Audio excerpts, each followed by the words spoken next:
The Honourable Speaker, the Honourable Prime Minister, fellow Cabinet Ministers, the Honourable Leader of the Opposition, Members of Parliament, ladies and gentlemen. Honourable Speaker, I rise to affirm the Ministry of Health and Medical Services full support and my full support for the budget. And I wish to commend the Honourable Minister for Economy, the Honourable Attorney General, Honourable Ayasa Kayum, and the staff of the Ministry of Economy, who worked tirelessly, particularly during that week, even though we were hosting the Pacific Island leaders in the Pacific Island Forum, and also for the vision given by the Honourable Prime Minister, his decisive leadership and his willingness and urging all of us to be able to deliver not only in terms of the budget, but all the services, and encouraging all of us, whether we are ministers or assistant ministers or members of Parliament, to ensure that no one is indeed left behind. No. Our budget is 395 million. Sir, it is actually 413 million, because 17.2 million is in Head 50 for public-private partnership initiatives, such as the Lotoka Healthcare Fiji, the private partnership with GPs, free dental practitioner scheme, the private laboratory, radiology, and outsourcing biomedical and laboratory services. Honourable Speaker, if you look at the budget book, it says very clearly what we have to do. We are going to ensure that we march towards universal health coverage. And this is Sustainable Development Goal 3 of good health and well-being. So we want to be able to ensure that we continue to strengthen our primary health care system, also ensure that our secondary health care system is actually stronger and more robust, but also our tertiary level healthcare system. And the tertiary level healthcare system is the work that's being done in our big hospitals at Sidamara and Lotoka, and more importantly now with Healthcare Fiji and the Triple P that's happening in Lotoka, where open heart surgery and radiotherapy will be available for all Fijians. Honourable Speaker, in primary health care, our major focus remains both in non-communicable disease and communicable disease, and ensuring that our children are given the opportunity of a good quality of life by being able to roll out programs such as our immunization expanded program of immunization, so that we can be able to mitigate against vaccine preventable diseases. Honourable Speaker, we are in the new normal, and the Ministry of Health continue to put emphasis on primary health care, because we found that working in primary health care, creating that surveillance systems, ensuring that we are liaising with our community health worker, having a zone-based approach to our to the whole Fiji, the whole of Fiji, that we can be able to identify and deal with emerging threats. There's been an allocation of more than $1 million for the National Health Center for Health Promotion, communicable disease prevention, non-communicable disease prevention, WASH, leptospirosis control, dengue prevention control. This is not including the support that we receive for development partners. Honourable Speaker, these public health initiatives will ensure that we treat and effectively manage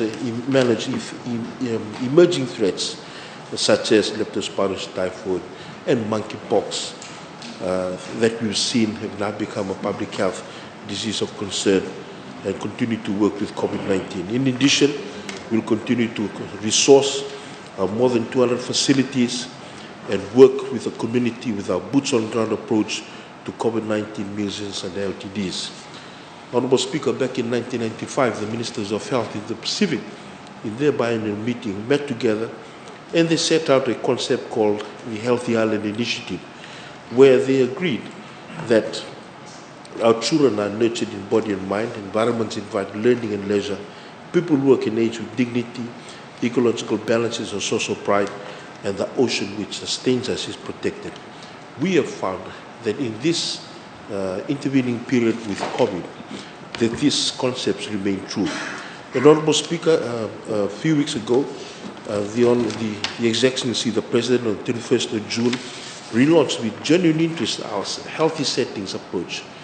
Honourable Speaker, in this House about 2 years ago, I talked about the health promoting schools concept, where more than 300 schools in Fiji, for more than 1,000 schools, are now health promoting schools. You will see some of the signboards out there. We also have now setting out into healthy settings. So, for example, workplace organizations, because we found that OHS, there is a bigger emphasis on the safety component rather than the health component.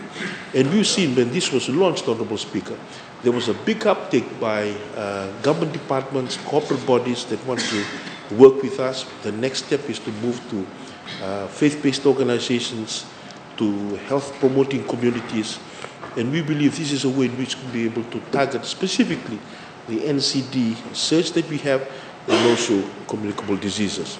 Okay. Honorable Speaker, with the secondary and tertiary healthcare, CW Hospital has $46 million allocated to it, $30 million for Lambasa. And as you're aware, Honorable Speaker, personal elements, fuel and oil and oxygen are the major cost in running a hospital. But nevertheless, we will continue to ensure that we strengthen and not only with second healthcare but also tertiary level care, where there's a higher level of specialized care within these hospitals, and these may include some of the specialists that we already have, and also the specialists that we will have when Healthcare Fiji is running well on its own. Honorable Speaker, there's allocations of nearly $2.5 million for the purchase of equipment, but also we have to remember there's another allocation of $3 million for emergency radiology and laboratory services. I listened that Honorable Salvatore Ronda talked about that case that waited for CT scan. Honorable Speaker, with this $3 million allocation, we don't need to do that because we can then outsource it, for example, to Oceania or to another provider that has a CT scan in private practice, because that allocation has been made available. Honorable Speaker, we have $1.5 billion allocated for overseas referral, but understanding and knowing that Healthcare Fiji is now coming on board and during this transition period, this amount that is needed may actually over the intervening years reduce. We also have $300,000 that's set aside for medical teams. Honorable Speaker, there are medical teams that come nearly every week now that the borders have opened into Fiji. And some of them need transportation, need accommodation, and this allocation is provided to ensure that there is a seamless organization done for them. Honorable Speaker, we also have $900,000 set aside for early intervention directed to the Frank Hilton organization. This is a wonderful organization. With this, will ensure that they're equipped to support, to identify early children needing support and sustain a program to help them, including mainstreaming them. One of the successful programs that we've been working with is identifying and treating deafness in children, and also the wheelchair program for disabled children to ensure that there are robust wheelchairs that can be able to withstand the needs of our geography and also our environment. We have $2.25 million set aside for emergency evacuation by air from rural and maritime areas. Honorable Speaker, I remember the days when I was a young doctor and this allocation was smaller, and there were times when patients were needed to come urgently, but we didn't have enough providers or we didn't have enough funding, and therefore they had to wait until the next boat. In some instances, some of them did not make it. If they arrived, they were too late. Honorable Speaker, that does not happen anymore because we now have several providers that that tender and provide that service for us, and this budget is all throughout Fiji to ensure that if any Fijian in a rural maritime area that has an emergency and needs to come over very quickly, a doctor and a team will go over and pick the patient up and bring them back. There have been instances over the last few years where a flying surgical team actually goes across and provides a much needed operation to save the person. In some instances, save the mother and the child of a baby being born by cesarean sections. Honorable Speaker, $211,000 is set aside for the Fiji Albinism Project and ensuring that no one is indeed left behind. Because we know apart from the social and psychological challenges that albinism may pose, but there are indeed some significant medical issues that needs to be looked after in those with albinism, including the fact that they have challenges with skin diseases and skin cancer. Honourable Speaker, with the PPP, with Healthcare Fiji, in Lautoka, the Ministry of Healthcare Fiji Management are facilitating the gradual handover operations to the transition period. I've alluded that $13 million being set aside in Head 50 to be able to help support that, apart from the fact that $28 million has also been appropriated for Lautoka Hospital in its operational cost. And this is an increase from $780,000 from last year. Okay. Honourable Speaker, the Ministry led by my Permanent Secretary remains fully engaged in the discussion and site visits to ensure that the transition is smooth and seamless while maintaining full functions for the two hospitals of Lautoka and Ba. We have continued as a government to provide salaries of all workers who are yet to make the transition, and those who do not choose to join Healthcare Fiji will remain and be redeployed within the Ministry's health facilities. We looked at opportunities for them to be able to strengthen some of the work being done in Singatoka, for example, or in Tauboa subdivisional hospitals. Honourable Speaker, members of the public from Lautoka that go to Lautoka and Ba will do so at no cost, as currently the practice. Healthcare Fiji will be responsible for all aspects of delivery of services, and some of the changes can look forward to result of this PPP include the commissioning equipment fully functioning of the newly constructed Ba Hospital, which is actually continuing through its working and functioning, but they're continuing to put in new equipment as we speak. The undertaking of an initial fix of the Lautoka Hospital infrastructure sufficient for it to provide appropriate support to service delivery, construction, commissioning, equipping of new facilities at Lautoka Hospital as they come online, implementation of a new ICT system that features patient management administration, enhanced communication facilities, financial management and billing management, construction and commissioning of a 100-bed staff accommodation facility, the provision of open heart surgery, and later on radiotherapy. That the achievement of accreditation international standards for the services delivered to both both hospitals that are involved in the PPP. These actions will continue to strengthen and enhance the integration of Healthcare Fiji facilities with the other healthcare providers in the Western Division.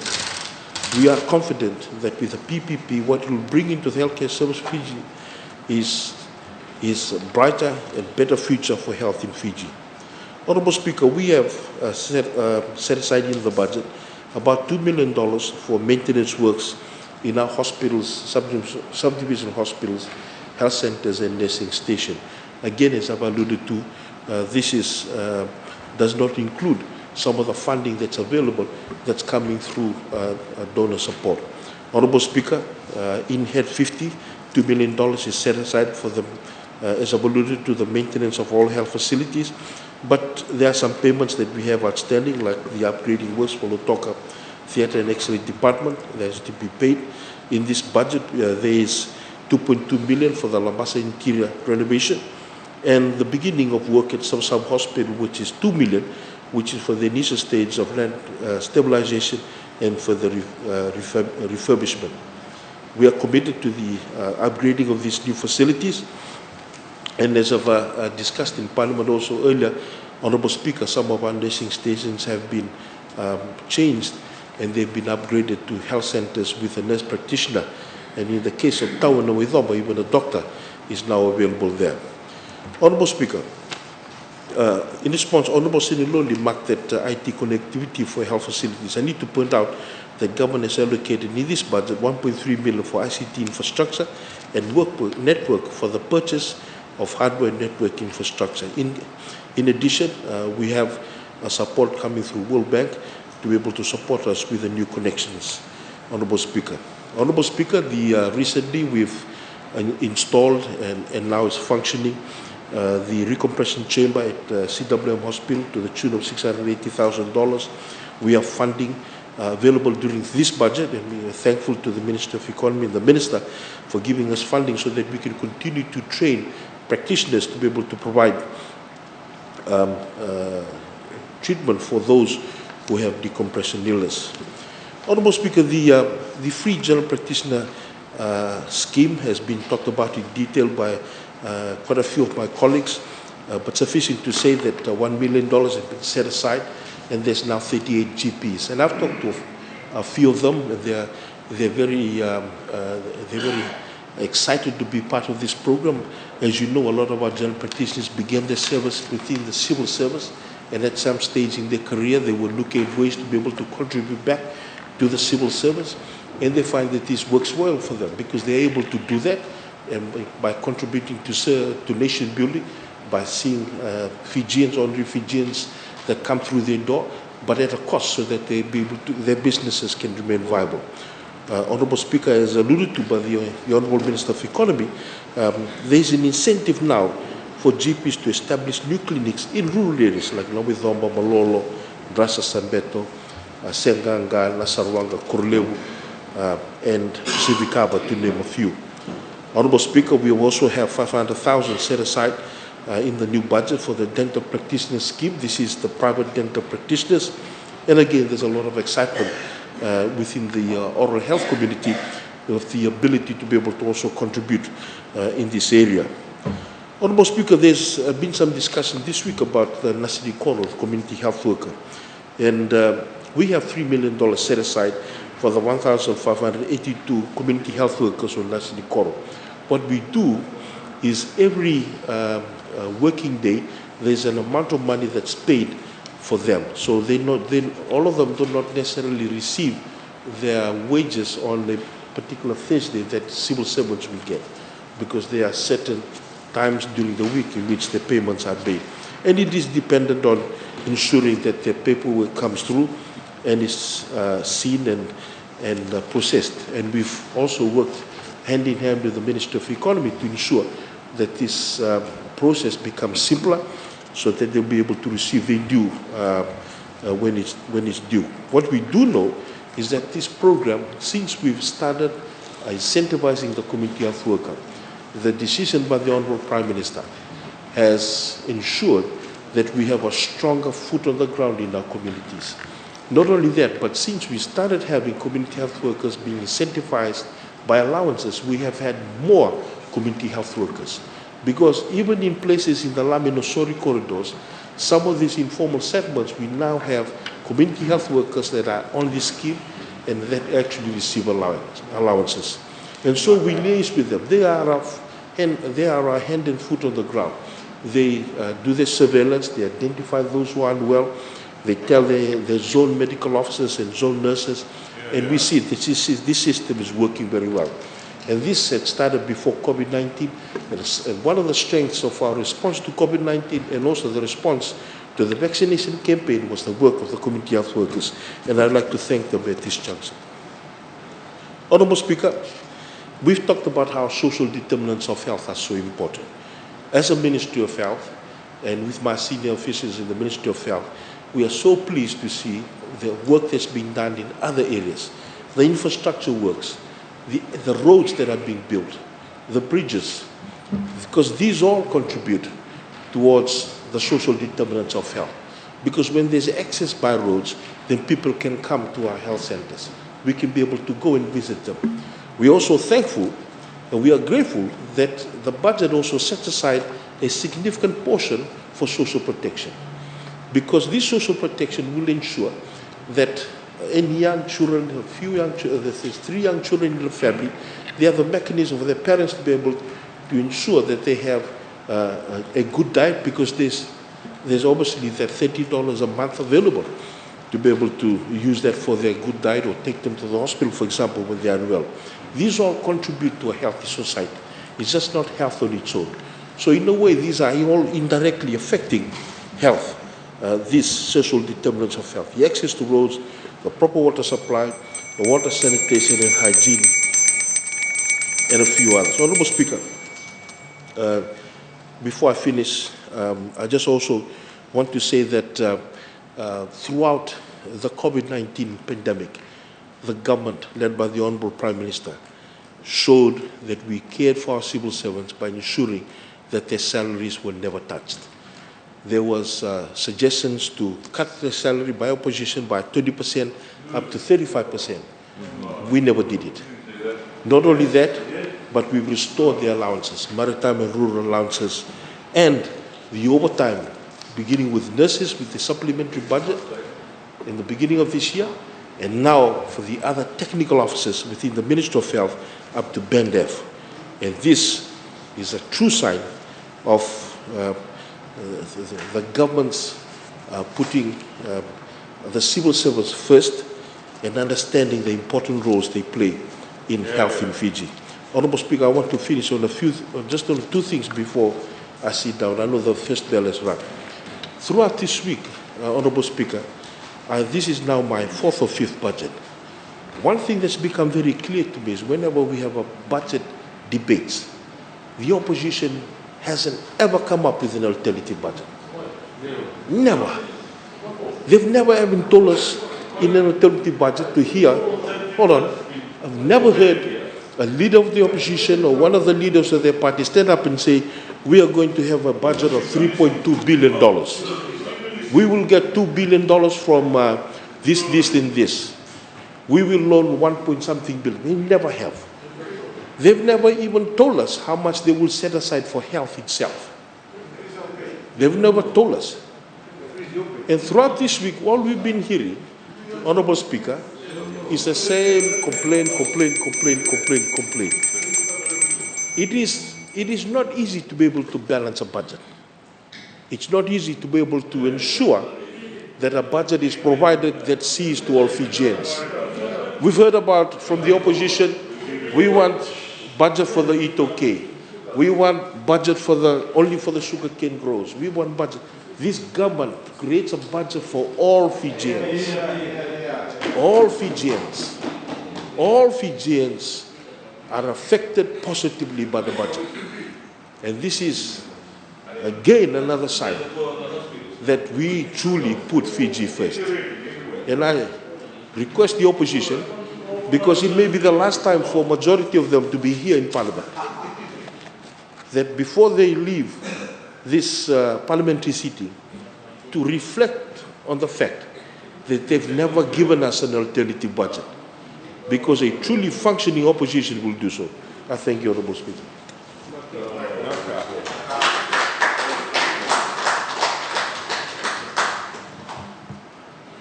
Honourable members, we will move on to the next speaker for today.